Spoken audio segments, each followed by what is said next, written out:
Friends present అయితే Zedpay software అప్డేట్లో ఉంది కాబట్టి మనం ఇక్కడ ఇచ్చినటువంటి లింక్ ద్వారా యాప్ని డౌన్లోడ్ చేసుకునే ప్రయత్నం చేస్తాం. సో ఇక్కడ క్లిక్ చేసిన తర్వాత క్రోమ్ అడుగుతుంది. సో క్రోమ్ క్లిక్ చేసిన తర్వాత మనకి యాప్ ఇంటర్ఫేస్ ఓపెన్ అవుతుంది. సో యాప్ ఇంటర్ఫేస్ ఓపెన్ అయిన తర్వాత మనం అక్కడ పాత ఐడి వాళ్ళైతే పాత ఐడితో ఎంట్రీ చేసుకోవచ్చు. లేదు కొత్తగా రిజిస్టర్ అయ్యే వాళ్ళైతే అక్కడ మనకి యాప్లో చూపిస్తుంది. సో నేను అది చెప్తాను మీకు.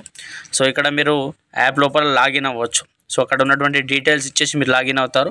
సో ఇక్కడ కొత్త వాళ్ళైతే ఇక్కడ చూడండి రిజిస్టర్ నౌ అని ఉంది కింద, దాన్ని క్లిక్ చేయండి. దాన్ని క్లిక్ చేసిన తర్వాత మీకు సైట్ అనేది ఓపెన్ అవుతుంది. అక్కడ అడిగిన డీటెయిల్స్ ఇవ్వండి. లాస్ట్కు రిఫరల్ కోడ్ అని అడుగుతుంది. సో ఇక్కడ చూడొచ్చు మీరు. సో ఇవన్నీ పెట్టేసుకున్న తర్వాత 6 డిజిట్ పాస్వర్డ్, ఇది లెటర్స్ నంబర్స్ సింబల్స్ అన్నీ మిక్స్ చేసి 6 డిజిట్ పాస్వర్డ్ పెట్టుకోవాలి. దాని తర్వాత 4 నంబర్స్ టీపీని అడుగుతుంది. సో అది సీక్రెట్ 4 నంబర్లు పెట్టుకున్న తర్వాత referrer ID are sponsor ID అడుగుతుంది. దాన్ని మీకు ఎవరు యాప్ వేస్తారో వాళ్ళ ద్వారా రిఫరర్ ఐడి కోడ్ తీసుకొని అక్కడ ఎంట్రీ చేసి రిజిస్టర్ అనేది